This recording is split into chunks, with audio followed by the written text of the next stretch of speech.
Voici la troisième et dernière partie sur le réseau, l'identifier et le mobiliser.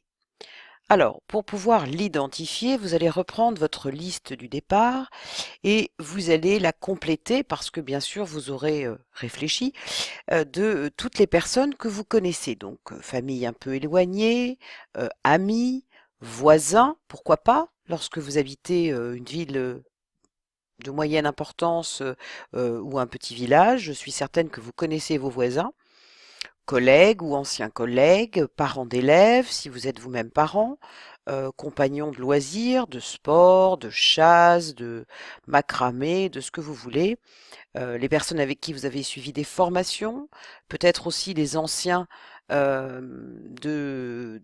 écoles ou des facultés que vous avez fréquentées.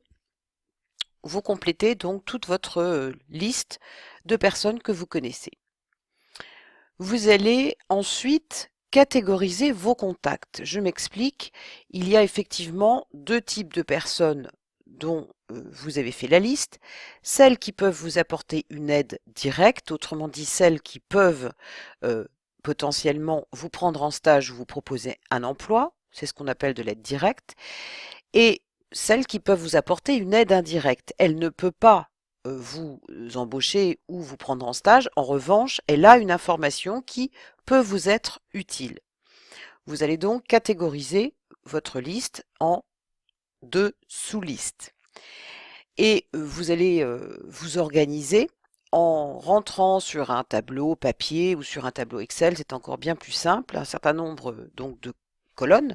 Vous allez formaliser un certain nombre de colonnes avec le prénom, le nom, le téléphone, l'adresse physique, l'adresse mail, la profession, le secteur professionnel, l'entreprise si vous la connaissez, et puis vous laissez une colonne assez conséquente dans laquelle vous indiquerez les démarches que vous avez faites quand vous les avez appelés, leurs réponses. Et ensuite, eh bien, c'est à vous d'agir. Alors, une fois que vous avez catégorisé votre liste, il va falloir se lancer.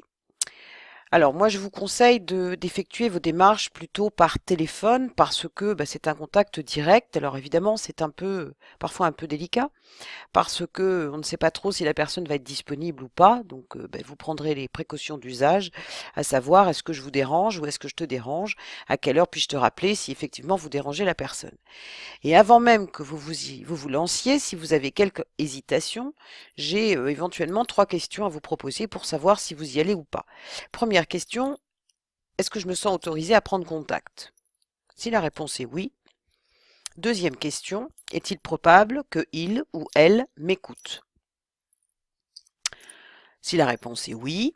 Troisième question, est-ce qu'il est envisageable qu'il puisse répondre à ma demande, sachant que c'est une requête raisonnable? Alors, peut-être que la troisième question peut vous paraître un peu ampoulée. En fait, elle est simplement nuancée. Euh, vous ne savez pas évidemment ce que la personne peut vous procurer ou pas. Vous n'avez que une vague idée ou un début d'indice de ce qu'elle peut éventuellement vous répondre, mais vous ne maîtrisez pas les éléments qu'elle a en sa possession. Donc, la nuance. Si vous répondez non à une de ces questions, et pour l'instant, mettez le contact de côté. À mon avis, vous en aurez plutôt peu, mais peut-être vaut-il mieux ne pas se mettre, comment dire, enfin se décourager, et donc mettre de côté ce type de contact un peu plus délicat à aborder pour vous, plutôt que de commencer par cela et du coup de vous décourager complètement. Alors maintenant que vous avez identifié ce réseau, que vous l'avez catégorisé, il va falloir vous lancer et lancer un plan d'action.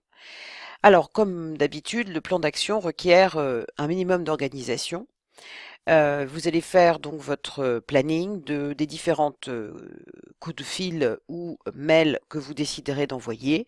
Je ne sais pas quelle est la bonne fréquence, je n'en sais rien, en fonction de votre activité, de votre courage, de votre humeur du jour. À vous de voir combien de personnes vous démarcherez par semaine et par jour. Ce que je vous conseille, c'est de noter la date et l'heure auquel vous avez contacté la personne et le résultat de votre démarche et surtout de tenir à jour vos recherches. Il faut aussi, bien évidemment, que vous soyez vous-même prêt à répondre à une demande et pourquoi pas proposer à votre interlocuteur, qu'il vous ait fourni d'ailleurs une réponse qui vous convienne ou pas, n'hésitez pas à lui proposer aussi de répondre peut-être à une question qu'il pourrait avoir à vous poser. Vous pouvez aussi, alors c'est incontournable par les temps qui courent, pour moi ça n'est pas obligatoire, mais vous pouvez vous inscrire sur des réseaux sociaux. Alors j'en distingue deux catégories, Viadeo et LinkedIn qui sont pour moi les plus professionnels des réseaux sociaux, sur lesquels il faut, alors il y a deux manières de s'y prendre, je ne suis pas en train de vous apprendre à faire un profil, ça c'est d'une autre compétence que la mienne. En revanche, rester en veille, effectivement, c'est soi-même rechercher de l'information pour pouvoir l'exploiter. Peut-être rechercher telle ou telle personne qu'on a croisée lors d'une formation dont on ne se souvient plus bien dans quelle entreprise elle travaille. Ça peut être un bon moyen de les retrouver. Donc, première catégorie de réseaux sociaux. Deuxième catégorie, alors je vous les indique parce que il faut les indiquer. Facebook, je l'utilise. Twitter, je ne l'utilise pas. Friendster, c'est plus pour les jeux. MySpace, c'est plus pour la musique. Xing, c'est plus professionnel. Et NetFriends, c'est plus pour les rencontres amicales. Bon, à utiliser malgré tout avec grande modération. Et puis, dernier élément, par rapport à votre réseau, il va falloir le faire vivre. C'est-à-dire que, bien sûr, la moindre des politesses, c'est de remercier la personne qui vous a donné une information utile et bien a fortiori si elle peut vous prendre en stage ou même si elle peut vous embaucher. Mais même si elle ne vous embauche pas, et même si elle ne vous fournit pas de stage, et peut-être même si elle ne vous a pas donné de renseignements, n'hésitez pas à donner des nouvelles, parce que c'est ça aussi faire vivre son réseau, c'est l'entretenir, donc donner des nouvelles pour pouvoir en recevoir. Vous avez toutes les règles du jeu, ça va être à vous de jouer, donc bon courage et bon réseautage.